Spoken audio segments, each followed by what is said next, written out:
Imagine you're trapped in a lavish mansion, every door locked not by keys, but by the shadows of your own secrets. There's no escape. No screams heard, only the echo of your thoughts turning against you. That's the chilling reality Hercule Poirot faces in the prison of the mind. Chapter 1. The enigmatic invitation. Picture this.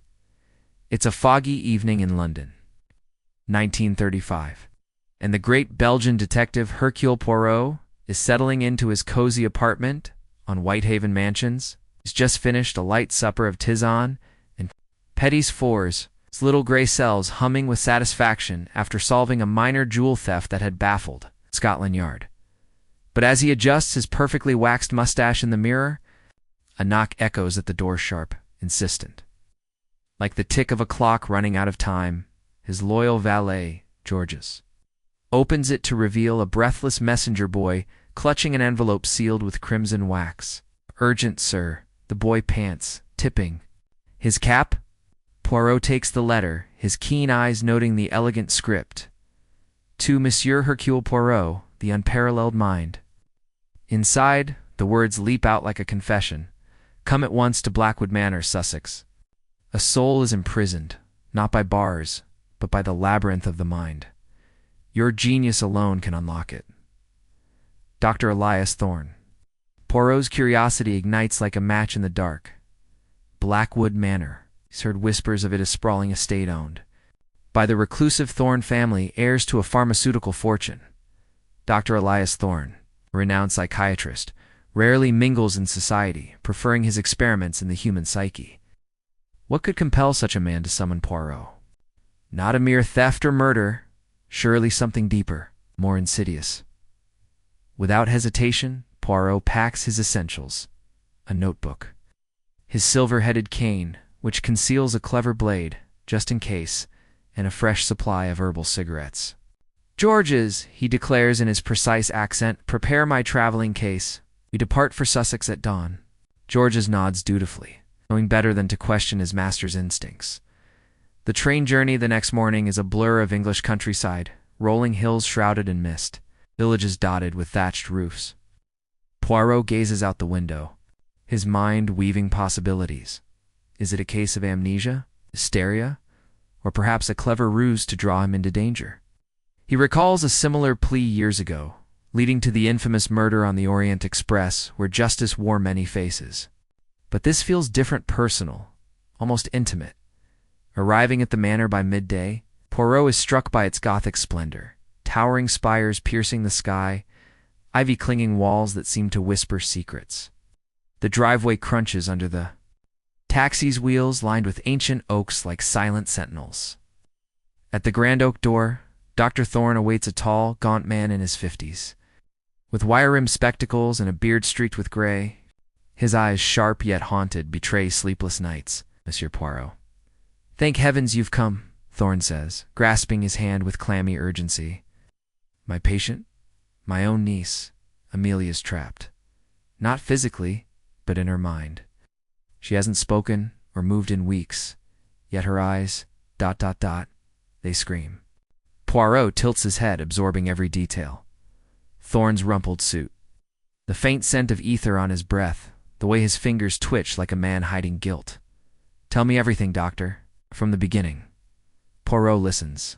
Thorne leads him into a dimly lit study, walls lined with leather-bound tomes on psychology, Freud, Jung, even obscure treatises on hypnosis. A fire crackles in the hearth, casting flickering shadows. Amelia Thorne, 25, brilliant and vivacious. Thorne begins pouring brandy with unsteady hands. She returned from a trip to Paris 3 months ago, changed. At first, minor things, forgetfulness, nightmares. Then, 2 weeks ago, during a family dinner, she froze mid-sentence, staring into nothing. Catatonia, the doctors call it. I suspect foul play poison, perhaps, or psychological torment. Poirot sips the brandy, his egg-shaped head nodding.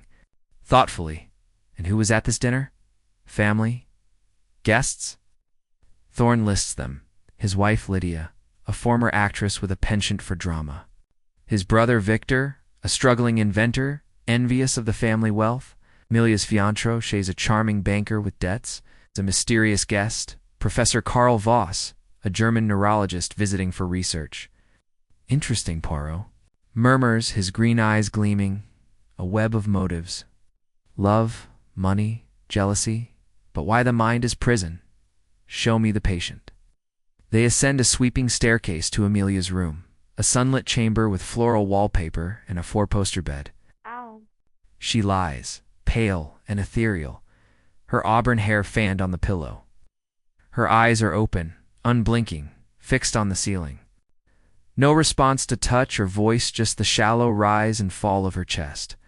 Poirot approaches gently, waving a hand before her gaze. Nothing. He notes a faint bruise on her wrist, like a restraint mark, and a half-empty vial of sedative on the nightstand. Has she eaten? Spoken at all? Force-fed liquids, Thorne replies, muttered once. The key is hidden, but nothing since. Poirot's mind races. Hidden key. To what a literal lock or a metaphor for truth? He examines the room, a diary under the mattress, pages filled with sketches of labyrinths and cryptic notes about betrayal in the shadows. A Paris postcard from an anonymous sender. Beware the mind's jailer. This is no ordinary illness, Poirot declares. Someone has engineered this prison. We must question everyone.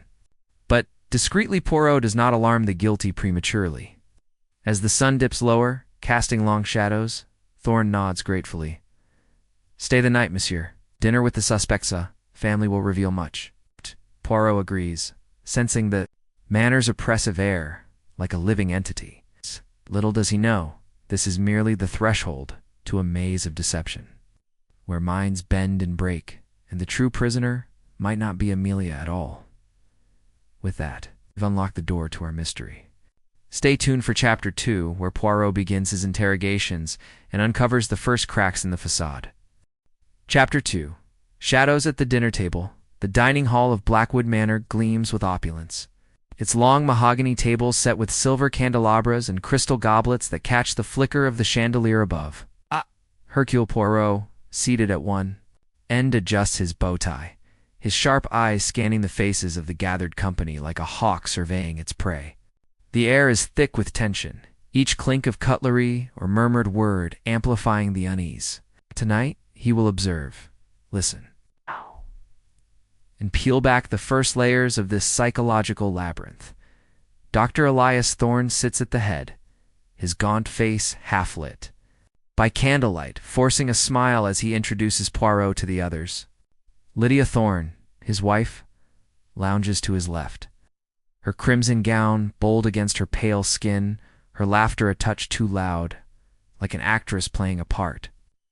Victor Thorne, Elisa's brother, slouches across from her, his tweed suit frayed at the cuffs, his scowl deepening as he swirls his wine. Reginald Hayes, Amelia's fiancé, sits rigidly, his boyish charm undercut by the nervous way he tugs at his collar. At the far end, Professor Karl Voss, the German neurologist, watches silently, his steel-gray eyes unreadable behind thick spectacles. The meal begins with a creamy leek soup, but Poirot barely touches his spoon. Instead, he notes the dynamics. Lydia's flirtatious glances at Reginald. Victor's muttered complaints about family leeches and Voss's habit of scribbling notes on a small pad between bites. Monsieur Poirot, Lydia purrs, leaning forward. Elias says you're here for poor Amelia. Such a tragedy. She was radiant in Paris, before she faded. Poirot nods politely, his mustache twitching. Paris, you say? Did you accompany her, madame? Lydia hesitates, her smile faltering. Oh no, I was here. Amelia went alone. A whim, she said, to sketch the scene. Voice is smooth, but her fingers tighten around her glass. Reginald clears his throat, eager to shift focus. She was fine when she returned. Happy, even. We planned our engagement party. His voice cracks slightly, betraying more than devotion. Poirot catches at a flicker of fear, perhaps guilt.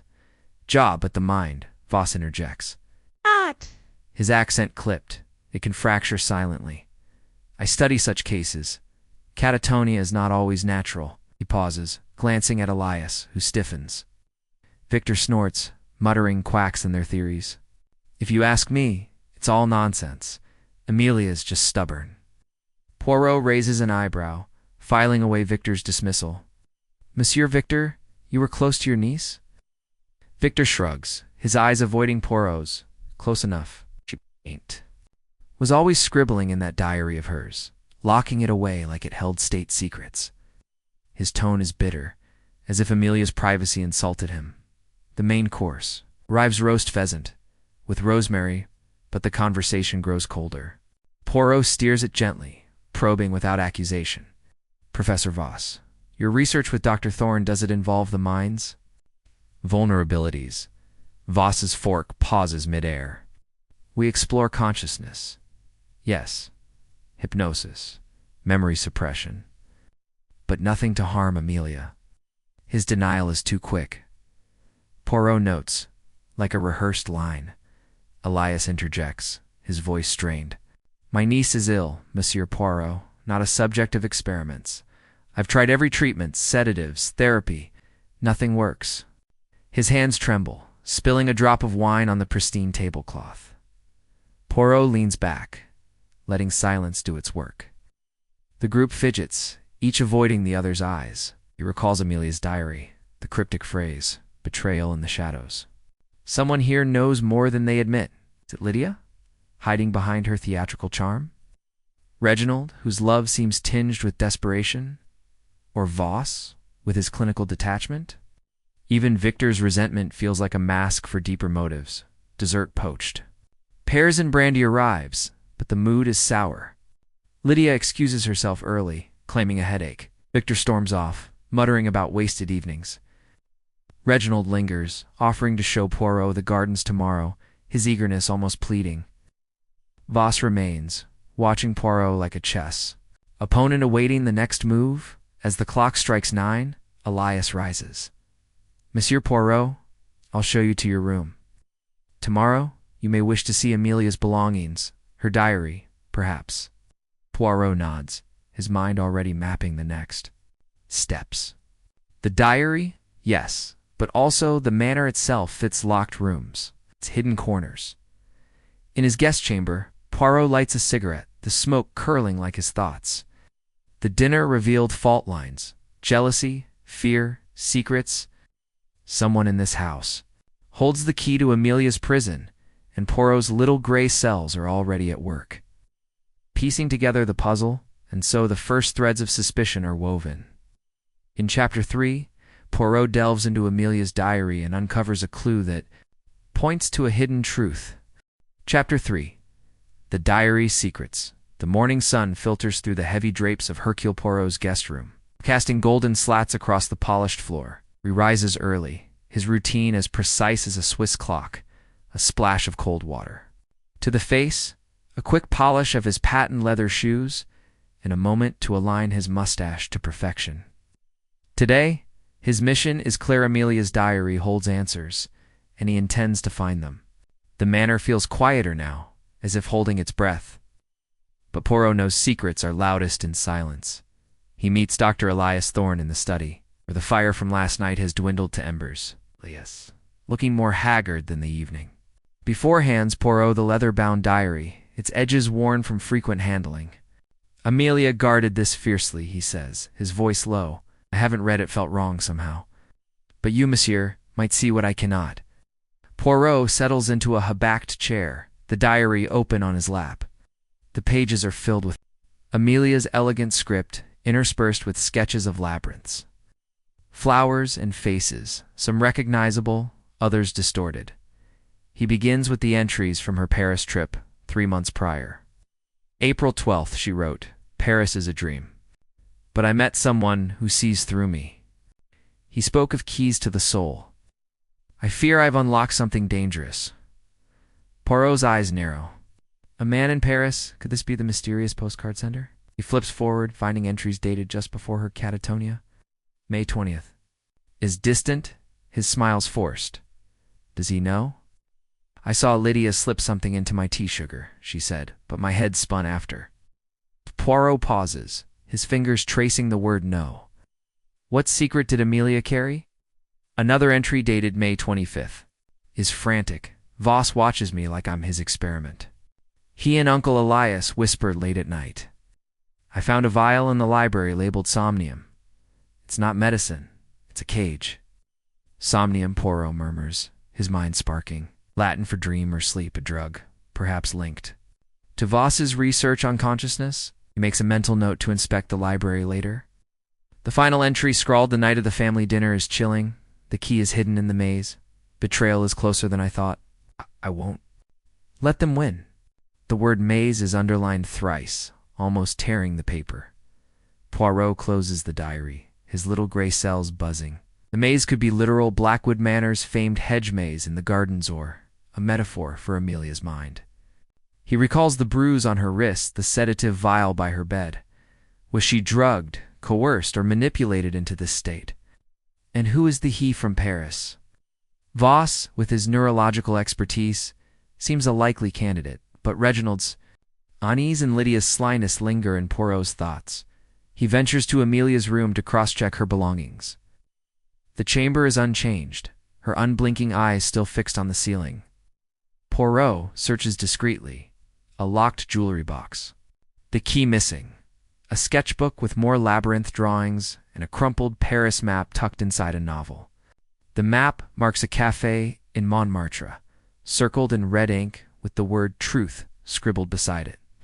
A clue, perhaps, to her mysterious contact. As he pockets the map, a soft creak startles him. He turns to find Reginald in the doorway, his face pale. Monsieur Poirot, I thought you'd be here. I wanted to explain. His hands fidget, betraying nerves. Poirot gestures for him to sit, his demeanor calm but piercing. Explain, Monsieur Hayes? What weighs so heavily on you? Reginald hesitates, then blurts. Amelia was scared before she stopped. She told me someone was watching her, following her in Paris. She wouldn't say who. I thought she was imagining in her nerves, you know? But now, he trails off, eyes darting to the diary in Poirot's hand. You did not believe her? Poirot asks, his tone neutral but probing. Reginald shakes his head, guilt etching his features. I should have. I was too busy with debts. I owe money, monsieur, to some bad people. Amelia knew, but she never judged me. Maybe someone used that against her. Poirot nods, filing away Reginald's confession. Debts could mean blackmail. A motive for betrayal. Thank you, monsieur. Your candor is noted. Now leave Poirot to his work. Reginald nods, retreating with a look of relief tinged with fear. Alone again, Poirot gazes at Amelia, her stillness a silent plea. The diary has cracked open the case, but the pieces are scattered. The library, the maze, the Paris connection each demands exploration. He senses the manor's walls closing in, not on him but on the truth, as if it's a living thing desperate to stay hidden. The diary has opened a door, but the path ahead twists deeper. In Chapter 4, Poirot ventures into the library, seeking the mysterious vial of somnium and uncovering a hidden truth about the manor's past. Chapter 4. The libraries whisper. The air in Blackwood Manor's library is heavy with the scent of old leather and dust. The cavernous room where shadows cling to the corners despite the midday light streaming through tall, arched windows. Hercule Poirot steps inside, his silver-headed cane tapping softly on the parquet floor, his eyes scanning the towering bookshelves that stretch to the ceiling. Rows of volumes, medical texts, philosophy, and obscure treatises on the mind stand like silent witnesses to the manor's secrets. He's here for one thing. The vial labeled somnium. Mentioned in Amelia's diary, which could be the key to her mental prison, Poirot moves with purpose.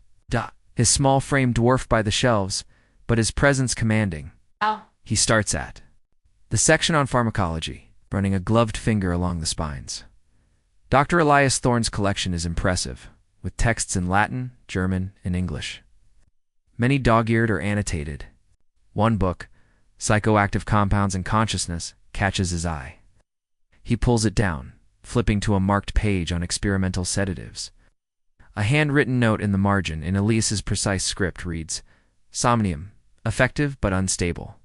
Risk of dissociation. Poirot's mustache twitches.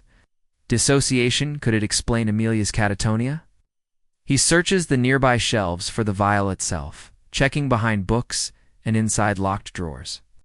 A faint glint draws him to a small cabinet beneath a portrait of a stern-faced Thorn ancestor.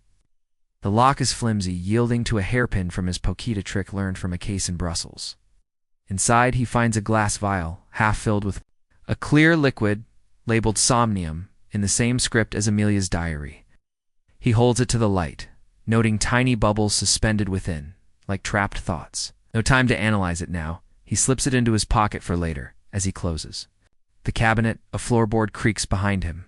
Poirot spins, cane raised, to find Professor Karl Voss in the doorway, his gray eyes narrowing. "Monsieur Poirot, you are thorough," Voss says, his German accent clipped. "May I ask what you seek?" His tone is polite, but his posture is rigid, like a man guarding a secret. Poirot smiles blandly, lowering his cane. "Merely satisfying my curiosity, Professor? A library is a mind's map. No? I wish to understand Dr. Thorne's work." Voss's gaze flicks to the cabinet, but he says nothing, instead gesturing to a nearby table. "Elias and I study the brain's limits. Somnium, for instance, a compound to calm overactive minds. Harmless in small doses."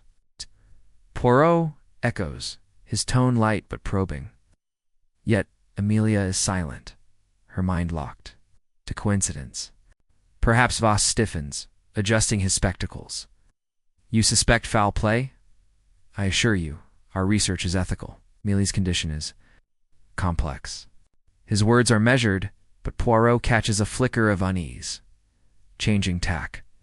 Poirot asks, "You were in Paris this spring, Professor?" Amelia mentioned a man there, one who spoke of keys to the soul. Voss's face remains impassive, but his fingers tighten on his notebook. "Paris, J, briefly for a conference. I never met Amelia there. Must mean another." Poirot nods, unconvinced, and lets Voss excuse himself, citing research duties. Alone again, he turns to the portrait above the cabinet. The ancestor's eyes seem to follow him, and beneath the frame, he notices a faint seam in the wood paneling. Pressing it, he hears a click, and a small compartment opens, revealing a bundle of letters tied with twine. The top one postmarked. "Paris" is addressed to Elias in an unfamiliar hand. "Your work risks exposure. Cease, or the girl pays." Poirot's pulse quickens. Exposure of what? Somnium's dangers or something darker? The letters are unsigned, but the paper matches. The Paris postcard in Amelia's room. He tucks them away, sensing the manor's past is as tangled as its present. As he leaves the library, the housekeeper, Mrs. Grimsby, passes by, her stern face softening with worry. "Monsieur, be careful," she whispers, glancing over her shoulder. "This house keeps its ghosts close." Poirot raises an eyebrow but nods, her words echoing Amelia's diary. "Betrayal is closer than I thought." Outside, the hedge maze looms in the distance, its green walls a silent challenge. Poirot feels the weight of the vial in his pocket, the letters in his hand, and the growing certainty that somnium is no mere medicine. Oh. The library has whispered its secrets, but they only deepen the mystery. The library's clues tighten the web of intrigue.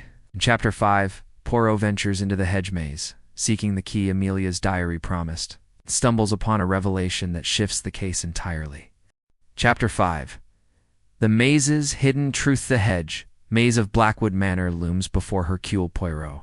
Its dense yew walls rising 8 feet high, a verdant labyrinth that seems to pulse with secrets. The afternoon sun hangs low, casting long shadows that twist the paths into a disorienting puzzle. Poirot, clad in his immaculate suit despite the uneven ground, grips his cane tightly, Amelia's diary entry echoing in his mind. The key is hidden in the maze. He senses this is no mere metaphor. The manor's grounds hold something tangible, something vital to unlocking Amelia's prison. He steps into the maze. The air cool and damp, the scent of earth and greenery sharp in his nostrils. The paths twist sharply, dead ends forcing him to backtrack, but Poirot's methodical mind maps each turn. He recalls a case in Cairo where a garden maze concealed the smugglers. Cash instinct tells him this one hides more than contraband. His polished shoes sink slightly into the soft earth. But he presses on, eyes scanning for anything out of place. A disturbed patch of soil, a broken branch, a clue. Halfway through, he finds a small clearing with a stone bench, its surface weathered. But etched with faint initials, A.T. plus R.H., Amelia, and Reginald. A lover's mark, perhaps, but the scratches look fresh, as if carved in haste. Kneeling, Poirot notices the bench's base is uneven. One corner sunk deeper into the ground. With a gentle push, he shifts it, revealing a shallow hollow beneath. Inside lies a small tin box, rusted but intact, its lid engraved with a labyrinth. Design matching Amelia's sketches. His heart quickens as he pries it open. Inside, wrapped in oilcloth, is a silver key, its head shaped like a crescent moon, and a folded note in Amelia's handwriting. The note reads, "The study holds the lock, but the truth is in Paris." He knows. Poirot's eyes gleam. The key must fit something in Elias's study, perhaps a safe or hidden drawer. But he, the Paris contact again, or someone closer? He pockets the key and note, replacing the bench carefully. As he straightens, a rustle in the hedges makes him freeze. He turns to see Lydia Thorne, her crimson scarf a stark contrast to the green, her face pale with surprise. "Monsieur Poirot, I didn't expect you here," she stammers, clutching a pair of gardening shears. "I come to the maze for solitude. It's peaceful." Poirot tilts his head, his smile polite but piercing. "Peaceful, madame? Yet you seem startled? Did Amelia find peace here too?" Lydia's eyes flicker, her grip on the shears tightening. "She loved the maze," she says quickly. "She'd sketch here alone. I worried for her. You know her moods were so dark after Paris, dark?" How Poirot presses, noting her evasiveness. Lydia hesitates, then sighs theatrically. She spoke of being watched, of someone knowing her secrets. "I thought it was nonsense to many novels, but now," she trails off, her gaze darting to the bench. Poirot nods, giving nothing away. "Chez madame, I shall continue my stroll." Lydia hurries off, her footsteps fading into the maze. Alone, Poirot tests the key in his pocket, its weight a promise of answers. The study is his next destination. The lock awaits. But Lydia's presence here, so conveniently timed, gnaws at him. Is she watching him or guarding the mazes? Secret, as he navigates out, the maze seems to shift, paths narrowing as if reluctant to let him go. He emerges at dusk, the manor's silhouette looming against a blood-red sky. The key, the note, Lydia's unease, they form a constellation of clues, but the pattern is incomplete. Paris, always Paris, lingers in his thoughts. A city holding truths yet to be uncovered. The maze has yielded a key, but the lock it fits holds darker secrets. In Chapter 6, Poirot returns to the study, where the crescent key unlocks a hidden truth that threatens to unravel the entire household. Chapter 6. The lock unraveled. The study of Blackwood Manor feels different at twilight, its air thick with the weight of hidden truths. Hercule Poirot stands before Dr. Elias Thorne's desk, the crescent-shaped key from the maze glinting in his hand. The room is quiet, save for the distant ticking of a grandfather clock, but Poirot's little gray cells hum with anticipation. Amelia's note, the study holds the lock, guides him like a compass. Whatever this key opens, it promises to crack the facade of this troubled household. He begins his search methodically, tapping walls for hollows, inspecting bookshelves for false panels. The desk, a massive oak relic, draws his focus. Its drawers yield only mundane papers, bills, letters, research notes, but a locked compartment beneath the desktop catches his eye. The crescent key fits perfectly, turning with a satisfying click.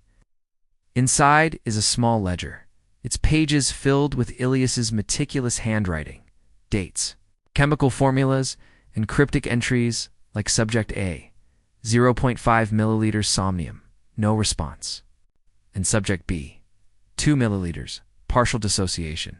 Poirot's brow furrows, Human subjects? His mind flashes to Amelia's catatonia, the vial of somnium in his pocket.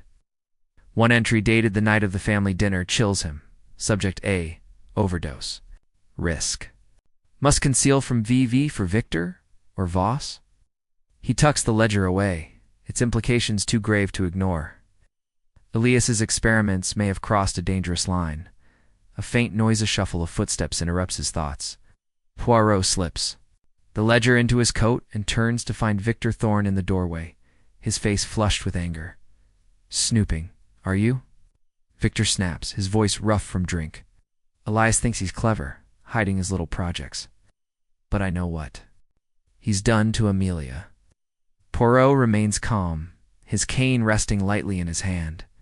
And what has he done, Monsieur Victor? Enlightened Poirot. Victor hesitates, his bravado faltering. He and that German quack Voss, they're poisoning minds. I saw them in the lab mixing their devil's brew. Amelia found out, and now. Look at her. Found out what, precisely? Poirot presses, his green eyes piercing. Victor's gaze darts to the desk, then away. She was poking into their research. Asked too many questions. Next thing, she's a statue in her bed. His voice cracks, revealing a flicker of genuine grief beneath his resentment. Poirot nods, letting Victor's words settle. You cared for your niece, yet you speak of family with contempt. Why? Victor's jaw tightens. Elias inherited everything manner. Money, power, I got scraps. Amelia was the only one who listened to me, believed in my inventions. But she changed. After Paris, scared, secretive, before Poirot can probe further, Victor storms out, muttering about betrayal. Alone, Poirot examines the desk again. Noticing a photograph tucked under a blotter, Elias, Voss, and a younger Amelia in a laboratory, all smiling. The date on the back last spring, before Paris suggests a time when trust still bound them. What broke it? He moves to the window, gazing at the hedge maze below, its paths now shrouded in dusk. The ledger, the key. Victor's accusations, they point to somnium as more than a sedative. Was Amelia an unwilling subject in Elias's experiments? Or did she uncover something in Paris that threatened the entire operation, as he prepares to leave? A faint scratch comes from the wall behind the portrait of the Thorne ancestor. Poirot approaches, his senses sharp, and presses the panel where he found the Paris letters. It clicks open again, revealing a narrow slot with a single sheet of paper, a formula for somnium. Annotated with warnings, prolonged use risks permanent catatonia. The handwriting isn't Elias Sissot's Voss's. Poirot's pulse quickens. Voss's involvement runs deeper than he admitted, and the manor's secrets are growing darker. He slips the formula into his coat, knowing he must confront Elias soon, but not yet. The truth is a delicate thread, and pulling it too soon could unravel everything. The study's lock has opened a Pandora's box of questions. In Chapter 7. Poirot seeks out Dr. Elias Thorne for answers, only to uncover a confession that shifts the entire case. Chapter 7. The doctor's confession. The corridors of Blackwood Manor seem to narrow as Hercule. Poirot makes his way to Dr. Elias Thorne's private laboratory, the crescent key, ledger, and somnium formula weighing heavily in his coat. It's late evening, and the manor is cloaked in a hush broken only by the occasional creak of old wood, as if the house itself is listening. Poirot's polished shoes click with purpose on the stone floor, his mind a whirlwind of connections. Amelia's catatonia, the mysterious drug somnium, and the ledger's chilling entries about human subjects.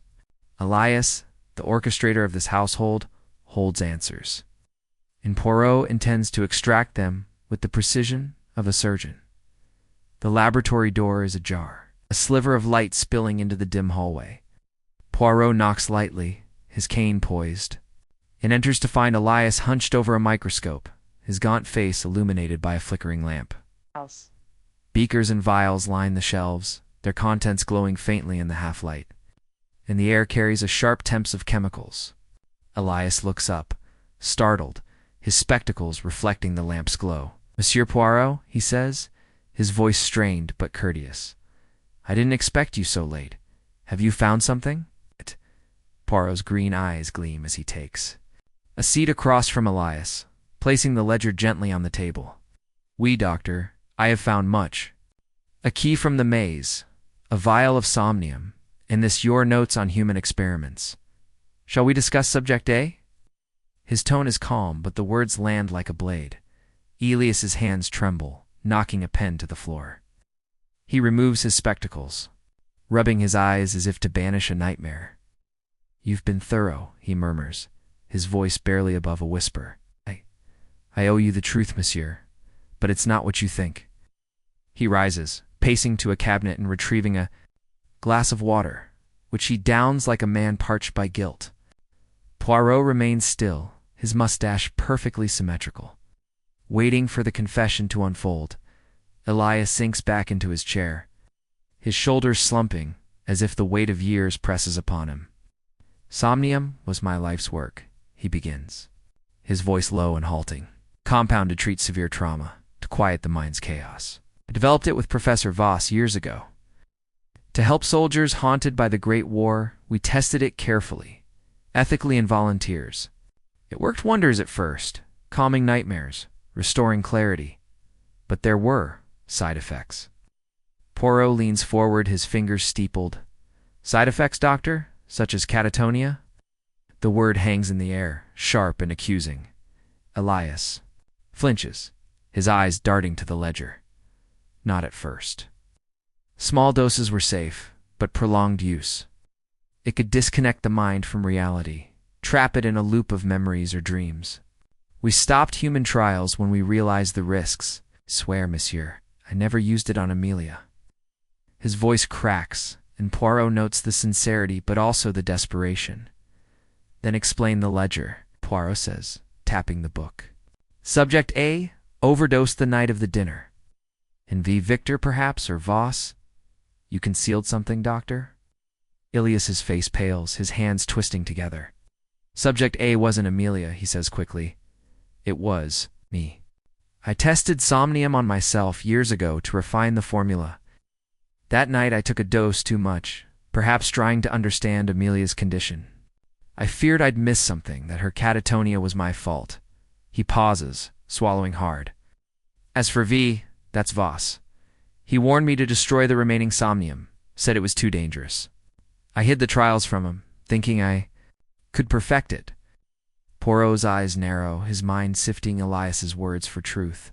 The confession explains the ledger's entries, but it feels incomplete, like a painting with missing colors. And Amelia, how did she encounter somnium? Her diary speaks of a vial in the library of betrayal. Elias's gaze drops to the floor, his fingers clutching the edge of the table. She found my research. After Paris, she was different, trustless, asking questions about my work, about Voss. I caught her in the library one night, reading my notes. She was furious, accused me of playing God with people's minds. I tried to explain, but she wouldn't listen. Then days later, she collapsed at dinner. Poirot tilts his head, his voice soft but piercing. And you suspect no foul play? No one slipping somnium into her tea, as she wrote? He watches Elias closely, noting the bead of sweat on his brow, the way his eyes flicker toward the door. I don't know, Elias admits, his voice breaking. I've replayed that night 1,000 times. Lydia poured the tea, but she's no chemist. Victor was there, bitter as always, but he's no mastermind. Reginald, he loves Amelia, but he's hiding debts. And Voss. He trails off, his eyes haunted. Voss knows more about somnium than I do. He's been pushing me to abandon it, but I wonder if he's hiding his own experiments. Poirot's mind races, piecing together the fragments. Elias's confession paints him as a flawed scientist, not a villain, but the gaps in his story. Discovery, the Paris connection, Voss's role suggest a deeper conspiracy. He recalls the threatening letter from Paris. See us, or the girl pays. Was Elias the target, and Amelia the collateral? Tell me, Dr. Poirot says, his tone shifting to one of quiet authority. What did Amelia learn in Paris? Diary mentions a man, a key to the soul. Was it Voss? Elias shakes his head, his expression anguished. I don't know. She never told me. But she came back with that postcard, and her sketches those labyrinths started after. Said Paris showed her the truth about our family, about me. I thought she meant my research, but now he buries his face in his hands, his voice muffled. What if I drove her to this? What if my work broke her? Poirot rises, his cane tapping the floor as he circles the room, his eyes scanning the shelves of vials and instruments. Your work may be the key, doctor, but not the lock. Someone used somnium or something like it to silence Amelia. We must find who and why. He pauses, his gaze locking onto Elias. You will show me your full research notes, everything on somnium. And you will say nothing of this to the others. Poirot trusts no one yet. Elias nods, his face a mask of relief and fear. Gather them tomorrow. Thank you, monsieur. I want her back. His voice trembles, and Poirot sees a man torn between guilt and hope. But his instincts warn him not to trust wisely. As Poirot leaves the laboratory, the manor feels colder, its shadows deeper. He passes a window overlooking the hedge maze, now swallowed by night, and feels the weight of the somnium vial in his pocket. Elias's confession has illuminated one corner of the mystery, but others remain dark. Was Amelia a victim of her uncle's experiments, or did she stumble onto a secret someone would kill to protect? And what role does Paris play in this tangled web? Outside the laboratory, he hears a faint rustle, a curtain moving, perhaps, or a footstep retreating. He pauses, his hand on his cane, but the hallway is empty. The manor is alive with secrets, and Poirot knows he's being watched. The truth is close, but it's a dangerous prey, and he must tread carefully to trap it. Elias's confession has cracked open the case, but the shadows of doubt remain.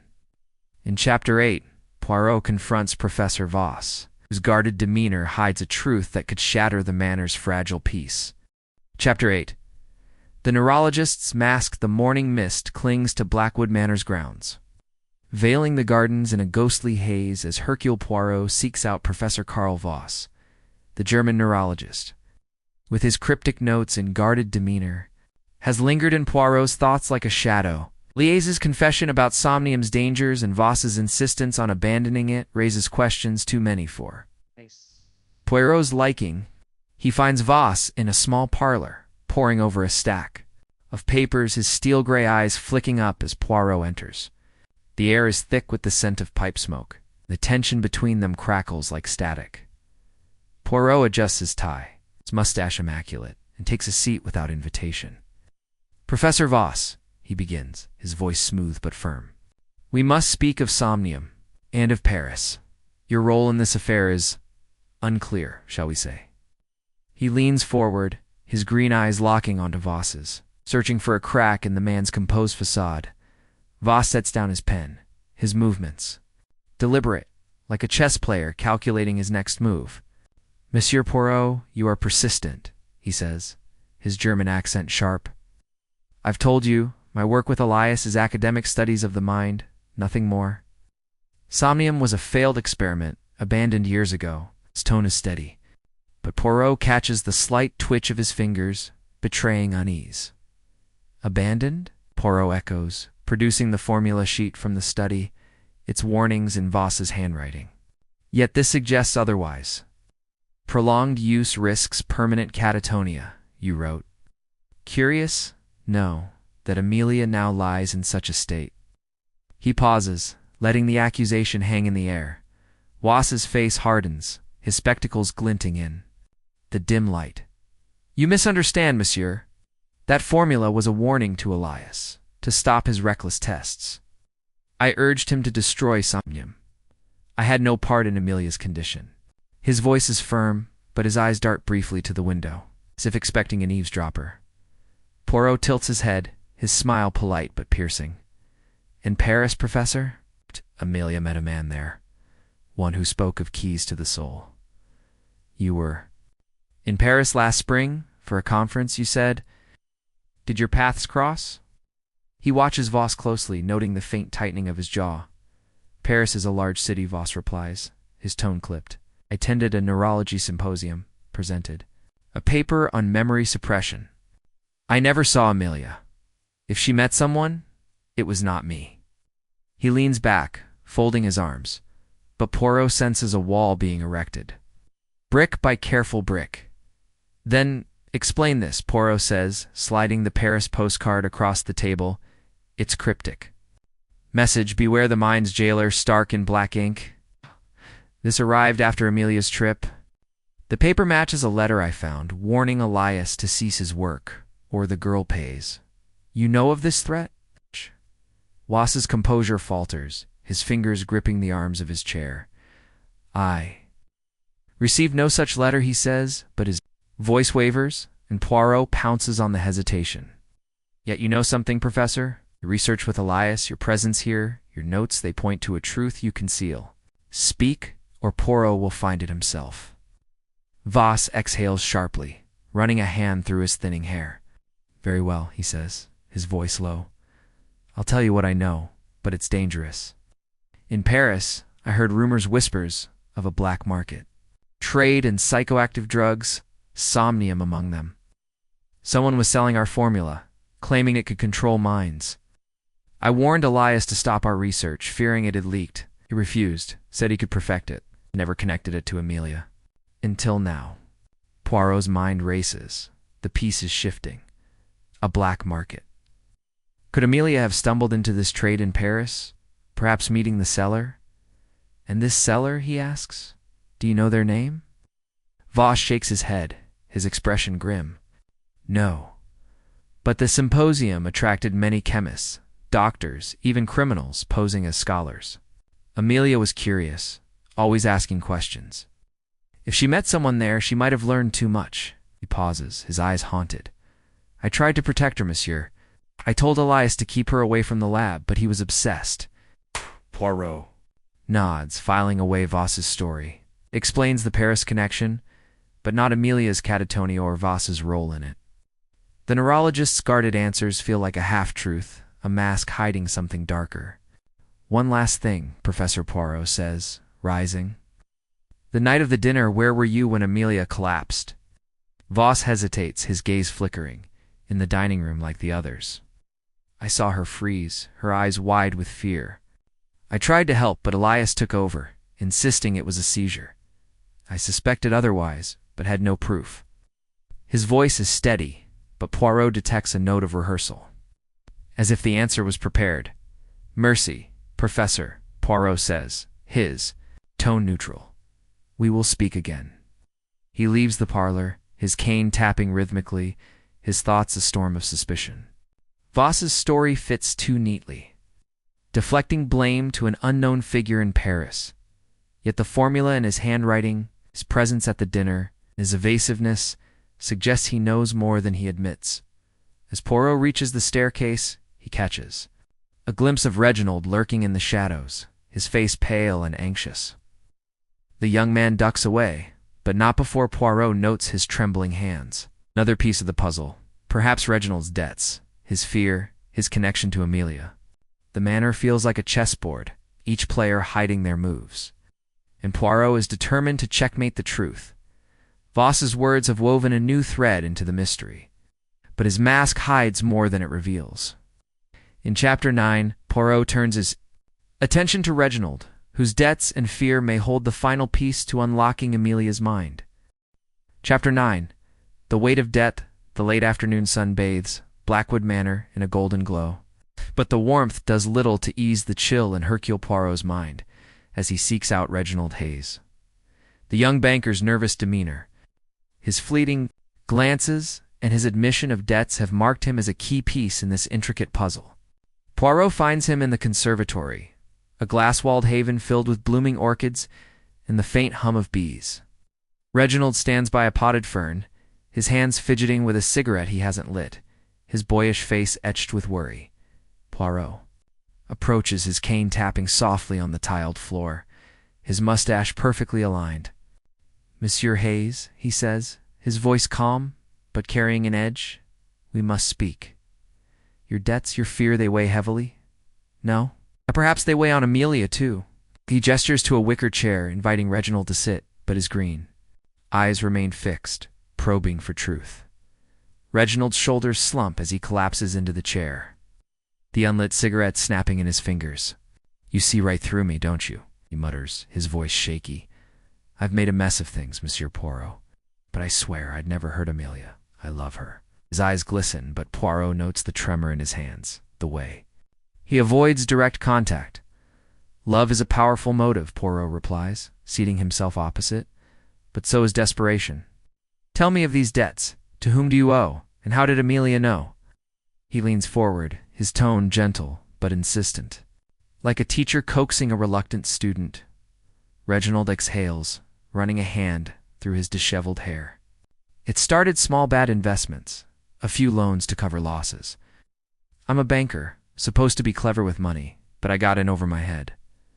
6 months ago, I borrowed from some unsavory types in London. They don't take kindly to late payments." He pauses, his voice dropping to a whisper.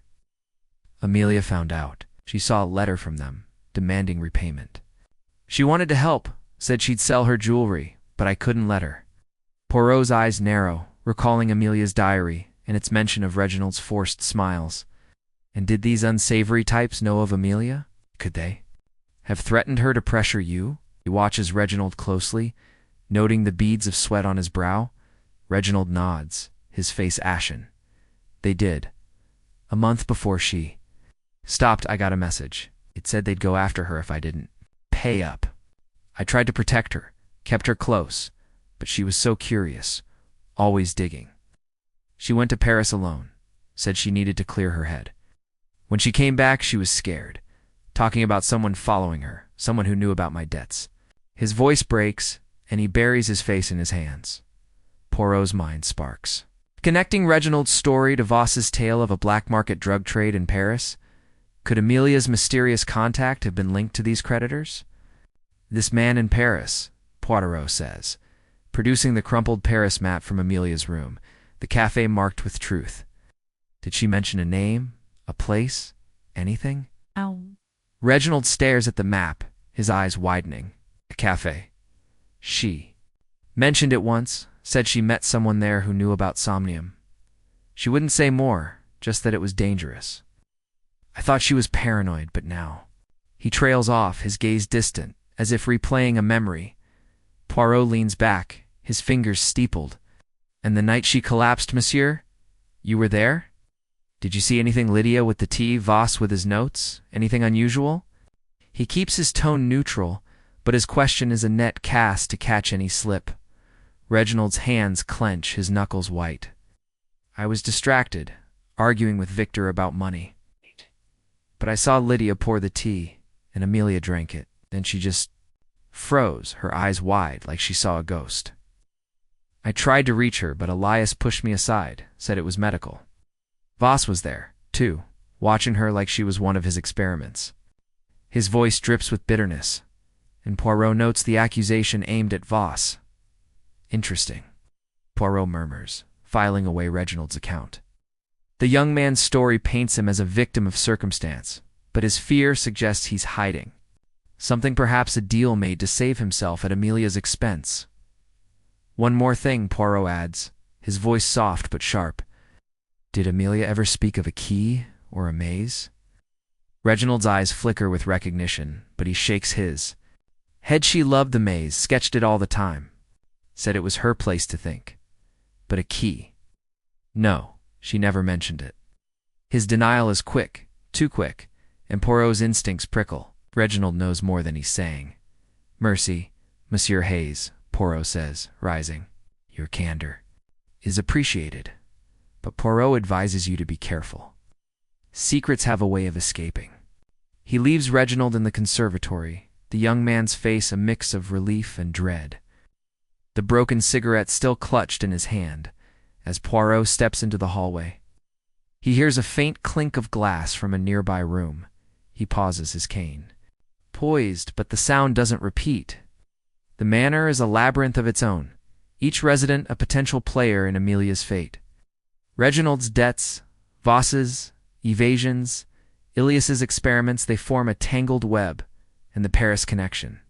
Is the thread tying it together? Poirot feels the truth inching closer, but it's slippery, like a shadow in the mist. Reginald's confession tightens the knot of suspicion, but the truth remains just out of reach. In Chapter 10, Poirot gathers the household for a final confrontation, where the secrets of Somnium and Paris unravel, revealing the mind behind Amelia's prison. Chapter 10. The mind unlocked, the grand drawing room of Blackwood Manor is bathed in the soft glow of evening lamps, their light casting long shadows across the velvet drapes and polished floors. Hercule Poirot stands at the center, his small frame commanding the space as he faces the assembled household. Dr. Elias Thorne, pale and tense. Lydia Thorne, her crimson lips pursed. Victor Thorne slouched with a scowl. Reginald Hayes, fidgeting nervously. And Professor Karl Voss, his gray eyes unreadable behind spectacles. The air is thick with anticipation, each breath heavy with the weight of secrets about to be exposed. Poirot's cane rests lightly in his hand, his mustache impeccable, his little gray cells ready to unveil the truth behind Amelia's prison of the mind. Madame et messieurs, Poirot begins, his voice clear and deliberate. We are gathered to unlock a mystery, a crime not of blood, but of the mind. Amelia Thorne lies trapped, her voice silenced, her eyes screaming. Tonight, Poirot reveals who built her prison and why. He pauses, letting the words settle, his gaze sweeping the room like a spotlight. He starts with the clues, laying them out like pieces of a mosaic. Amelia's diary spoke of betrayal, of a key hidden in the maze, of a truth in Paris, a vial of somnium. A drug meant to calm the mind was found in the library, its formula warning of catatonia. Letters from Paris threatened exposure, and a ledger documented dangerous experiments. Each of you played a role, wittingly or not, in this tragedy. Elias shifts uncomfortably, his hands clasped tightly. Poirot turns to him first. Think Dr. Thorne? Your obsession with somnium drove this case. You tested it on yourself, risking your own mind, and hid your trials from Voss. But Amelia discovered your notes, didn't she? She confronted you, accused you of tampering with souls. Elias nods, his face crumpling. She did, monsieur. I never meant her harm. I thought she was ill, not poisoned. Poirot's eyes flicker to Lydia, whose theatrical poise falters. Madame Thorne, you poured the tea the night Amelia collapsed. Her diary noted your hand, slipping something into her cup. You claimed it was sugar, but was it? Lydia's eyes widen, her voice sharp. I'd never hurt her. It was just tea, I swear. Poirot raises a hand, silencing her. Patience, madame. Your role will become clear. He turns to Victor, whose scowl deepens. Monsieur Victor, your bitterness toward Elias fueled your accusations. But you cared for Amelia. You saw her change after Paris, yet you hid your own suspicions, perhaps to protect your own interests. Victor grumbles. I told you, it's their experiment, Silius and Voss. I had no part in it. Poirot's gaze shifts to Reginald, whose hands tremble. Monsieur Hayes, your debts placed Amelia in danger. Your creditors threatened her, and she knew it. Her fear in Paris stemmed from their reach. No. Reginald nods, his voice hoarse. I tried to protect her, but I failed. I never thought they'd go so far. Finally, Poirot faces Voss, whose composure is a fragile mask. Professor Voss, you claim somnium was abandoned, yet your handwriting warned of its dangers. You were in Paris at the same symposium Amelia visited. You knew of a black market trade in somnium, and you feared exposure. Did you silence her to protect your secrets? Voss's jaw tightens, but before he can speak, Poirot raises the crescent key from the maze. This key, found in the maze, unlocked a ledger in Elias's study, a ledger of experiments. But the true lock is Amelia's mind, and the key is the truth she uncovered in Paris. He pauses, his voice dropping to a dramatic whisper. Amelia met a man in Paris at a cafe in Montmartre. Ass? He revealed that somnium was being sold on the black market, not for healing, but for control by someone in this room. The room tenses, eyes darting between suspects. Poirot continues, producing the Paris postcard and the threatening letter. These warned Elias to stop his work, or the girl pays. Amelia learned the seller's identity and confronted them here, at the dinner. That confrontation led to her collapse not from illness, but from a deliberate overdose of somnium slipped into her tea. He turns to Lydia, whose face pales. Madame, you were not pouring sugar that night. You were in debt too, weren't you, to the same creditors as Reginald, linked to the black market trade? You sold somnium to settle your debts, using Ilias's research behind his back. Amelia discovered this in Paris. She met one of your buyers, who warned her of the drug's dangers. Lydia gasps, her hand flying to her chest. No, I only sold a few vials to save us. The manor was bleeding money, Elias's experiments costing a fortune. I didn't know Amelia would find out. Her voice breaks, tears streaming, but Poirot's gaze is unrelenting. You slipped somnium into her tea, he says, hoping to cloud her mind, to keep her silent. But you misjudged the dose, and her mind locked instead. You are the jailer, Madame. Lydia collapses into a chair, sobbing, as Elias stares at her in horror. Poirot turns to Voss. And you, Professor, knew of the trade, but said nothing, fearing your own reputation. You suspected Lydia, but protected her, hoping to salvage your research. Voss nods, his voice low. I should have acted. I thought Elias was the culprit. Reginald, tears in his eyes, steps forward. I should have stopped her from going to Paris. I knew she was in danger. Victor, for once silent, looks away, guilt etching his face. Elias kneels by Lydia, his voice broken. Why Lydia? Why her? Poirot raises a hand, his voice softening. The truth is out, but Amelia remains trapped. No. Doctor, you must use your knowledge to reverse the damage. A counteragent to somnium, can it be done? Elias nods. Determination replacing despair? Yes, I can try. I'll work through the night. As the household disperses, shaken and somber, Poirot visits Amelia's room. Her eyes, still fixed, seem to flicker with awareness. He whispers, The prison is breaking, mademoiselle. Poirot has kept his promise. The manor, once a cage of secrets, feels lighter, as if the truth has lifted its curse. And there you have it, the mystery of Amelia's mind unraveled. With Lydia's betrayal at its heart, if you enjoyed this tale of intrigue, hit that like button, subscribe for more, and drop a comment below with your thoughts. Did you guess the culprit? Stay tuned for more mysteries, and until then, keep your little gray cells sharp.